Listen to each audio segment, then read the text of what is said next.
Hello मेरे प्यारे बच्चों, स्वागत है आपका अपने चैनल एसआरएस लर्निंग में। बच्चों, जो हमारी आज की वर्कशीट है वो है विज्ञान की, और हमारी जो कक्षा है वो कौन सी है, 7th कक्षा। ठीक है।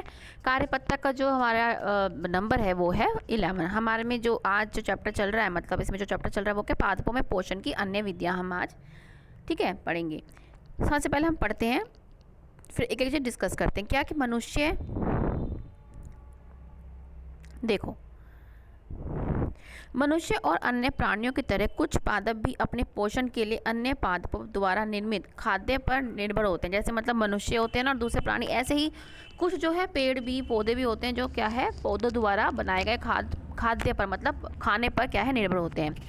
वे विषमपोषी कहलाते हैं। वो क्या कहलाते हैं, विषमपोषी। और ऐसी प्रणाली को कौन सी, ऐसी प्रणाली को क्या बोलते हैं, हम विषम प्रणाली कहते हैं। चित्र को देखो, ये जो आपको दिखाई दे रही है, ये जो चित्र है ये है अमरबेल का पादप है। क्या है, जो आपको ये पतली पतली जो है आपको दिखाई दे रही है ना, ये जो पीली पीली सी, ये क्या है, कसकुटा है। इसको हम क्या बोलते हैं, अमरबेल भी बोलते हैं। इसको हिंदी में अमरबेल और इंग्लिश में कसकुटा बोलते हैं।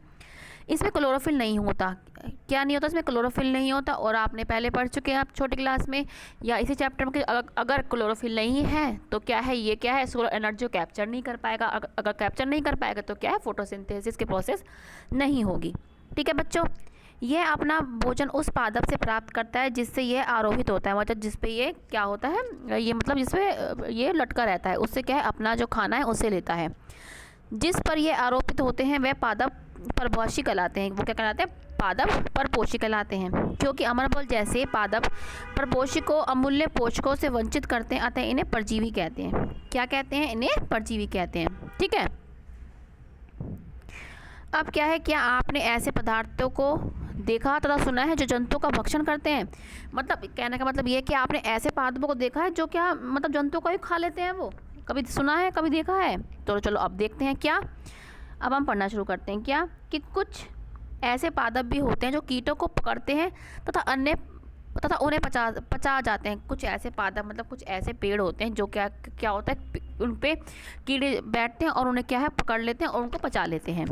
ऐसे पौधे हरे तथा अन्य किसी रंग के हो सकते हैं। चित्र के पादप को देखिए, जो हमारे चित्र दे रखे हैं इनको देखिए।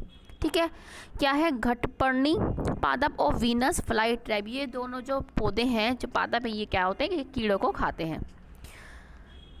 इसकी घड़े के समान दिखाई देने वाली संरचना वास्तव में उसकी पत्ती का, ये जो आपको दिखाई दे रही है ना, ये ठीक है, ये क्या है, पत्ती है इसकी, घड़े जैसे जो आपको दिखाई दे रही है। पत्ती का शीर्ष भाग घड़े का, जैसे आमों का ढक्कन सा होता है, ये घड़ा सा, ये ऐसे होगा। ठीक है। पत्ती का शीर्ष भाग घड़े का ढक्कन होता है। ये क्या है, ढक्कन होता है। घड़े के अंदर अनेक रोम होते हैं। रोम मतलब छोटे छोटे से सीलिया होते हैं। ठीक है, छोटे छोटे छोटे से मतलब धागे समझ लो आप। ठीक है। अंदर घड़े के अंदर अनेक रोम होते हैं जो नीचे की ओर ढलते हैं। जो कहाँ, नीचे की ओर ढलते हैं। क्या, देखो ऐसे बनाते हैं हम, ये घड़ा सा होता है, ये इसका ढक्कन होता है, और रोम जो है नीचे की होते हैं, ताकि जो कोई उसके ऊपर जैसे ये बैठा है कीड़ा, तो क्या है, इसके अंदर वो चला जाए और वो उसको अंदर भेज दे। ठीक है। जब कोई कीट घड़े में प्रवेश करता है तो वह बाहर नहीं निकल पाता। क्यों? क्योंकि जो ऊपर का ढक्कन, जो मैंने आपको अभी ढक्कन बना के दिखाया, ये क्या ढक्कन, ये पहले खुला रहता है, जैसे ही कीड़ा इसके अंदर जा रहा है तो ये ढक्कन जो है बंद हो जाता है। ठीक है। तो वह बाहर नहीं निकल पाता। घड़े में उपस्थित पाचक रस द्वारा कीटों का पाचन हो जाता है। ऐसे पादप कीटभक्षी, ऐसे पादपों को, मतलब ऐसे पेड़ों को क्या बोलते हैं, कीटभक्षी पादप बोलते हैं। उदाहरण के लिए घटपर्णी पादप, वीनस फ्लाई ट्रैप, जो आप यहाँ पे जो इनके दोनों के चित्र आप देख रहे हैं। ठीक है बच्चों। अब है कि ये पादप, ये कीड़ों को खाते क्यों हैं, तो ये पादप कीड़ों के ऊपर इसलिए निर्भर होते हैं क्योंकि इस प्रकार के पादपों को मृदा से सभी आवश्यक पोषक तत्व नहीं मिल पाते। मतलब ये जो पोषक, ये जो पादप हैं, कीटभक्षी पादप जो है, इनको इसलिए खाते क्योंकि उन्हें ना मिट्टी से, सोइल से, मृदा से क्या सारे पोषक तत्व प्राप्त नहीं होते, इसलिए और जो उनको मृदा से प्राप्त नहीं होते वो उनको कीड़ों से प्राप्त होते, इसलिए वो उनको खाते हैं। ठीक है बच्चों, अब हमने समझ लिया है। अब क्या है, हम क्वेश्चन करेंगे। फर्स्ट क्वेश्चन क्या है कि पीले रंग के दुर्लभ तने वाले परजीवी पादप का नाम लिखो। आप क्या लिख देंगे, आपको हमें ऊपर ही बताया, आप क्या लिख देंगे, अमरबेल। क्या लिख देंगे, अमरबेल। आप सिंपल नाम लिखेंगे, क्या लिखेंगे, अमरबेल। ठीक है। अब है कीटभक्षी पादप के उदाहरण क्या है, ये रे, ये कीटभक्षी पादप है। आपका सेकंड क्वेश्चन ये रहा, कौन सा? घटपर्णी पादप और वीनस फ्लाई ट्रैप पादप। यहाँ से बेटा आप दोनों क्वेश्चन इसको लिख लेना। अच्छा बच्चों, अगर समझ में आ रहा हो और अच्छा लग रहा हो हमारा ये वीडियो, तो प्लीज़ लाइक ज़रूर करना बच्चों, और सब्सक्राइब भी ज़रूर करना। अब है कीटभक्षी पादप। कीटों का भक्षण क्यों करते हैं, मतलब इनका रीज़न क्या है, कारण क्या है? ये कीड़ों को खाते हैं, तो इसका रीज़न क्या है हम यहाँ से लिख देंगे।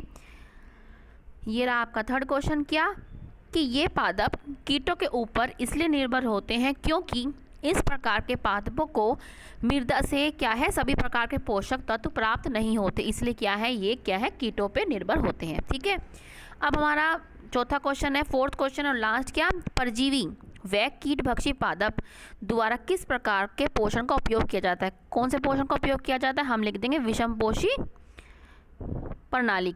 कौन सा? विषमपोषी प्रणाली का इस्तेमाल किया जाता है। आपका फोर्थ क्वेश्चन आपका एक ही वर्ड का है, आप यहाँ से लिख लेंगे।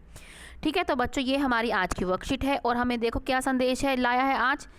कोविड के 2 गज दूरी और 6 फीट की शारीरिक दूरी का हमें बहुत ध्यान रखना है, क्योंकि कोविड चल रहा है और हमें इसे जीतना है और हर हालत में इसको हमें हराना है। ठीक है, तो इसके लिए हमें क्या है, सावधानी तो बच्चे बरतनी पड़ेगी, और हमें बरतनी भी है। कहीं बाहर जाए तो हम मास्क का उपयोग करें।